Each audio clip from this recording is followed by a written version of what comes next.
So, Yuki Tsunoda has been overlooked for the Red Bull Racing promotion. Earlier this week, Sergio Perez was sacked from his position at Red Bull Racing and replaced with Liam Lawson, Tsunoda's teammate, towards the back end of last season. Tsunoda will embark on his 5th season as an RB driver in their various guises since making his debut in 2021. And for me, honestly, Tsunoda needs to try and move on from the Red Bull Racing organisation, because it's very clear now that he's not going to get that promotion ever. It's just not going to happen. If it was going to happen, this was the perfect time to make it happen. As good as Lawson has been at times, Tsunoda is a driver who, you know, he's been there for a long time, and if he's getting overlooked over what is effectively a rookie, someone who's never finished a full season in F1, it's a bad sign. He's clearly not, valued by the management as much as a lot of other drivers are. But let's have a look at this article, guys. Full one on the F1 Chronicle.com, because apparently Dr. Helmut Marko is saying that Tsunoda has took the news relatively well. I'm not so sure that Yuki would say that, but let's have a look at what Marko said.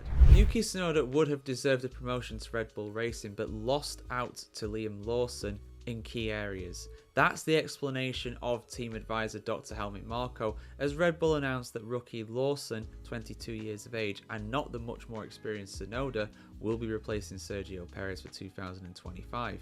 Marko says the Japanese driver took the news well. He's in Japan right now and I spoke to him on the phone, Marko told F1Insider.com. He took the news relatively calmly. I told him to keep pushing hard with Racing Bulls and then we'll see what happens. It was a positive reaction, the 81-year-old added. Team boss Christian Horner insisted it was a difficult decision to overlook Tsunoda, but indicated that the job of being Max Verstappen's teammate is daunting. I agree with him there. The matter was discussed at length in a meeting of Red Bull team officials and shareholders in the hours immediately after the Abu Dhabi Grand Prix. The engineers presented comparative figures which were used as the basis for the decision, said Marko. In principle, it was a luxury problem. Both would have deserved the promotion, but Lawson may have more room for improvement in the future.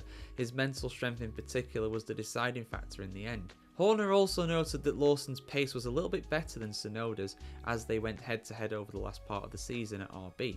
What struck me the most about Liam is that you put him through a tough situation and he copes.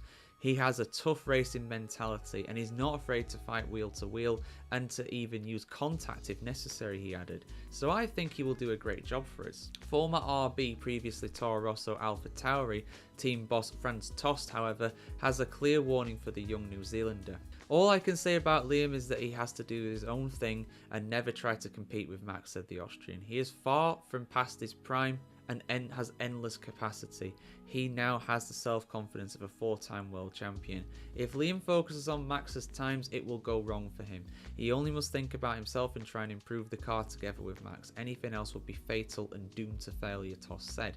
I actually agree with that sentiment, to be honest. As for Lawson, he smiled as he explained that Marko's notoriously brutality, I haven't heard that since Mortal Kombat, with the driver decisions has prepared him well for his new role. The phone calls from home. It was when I was about 16, he said.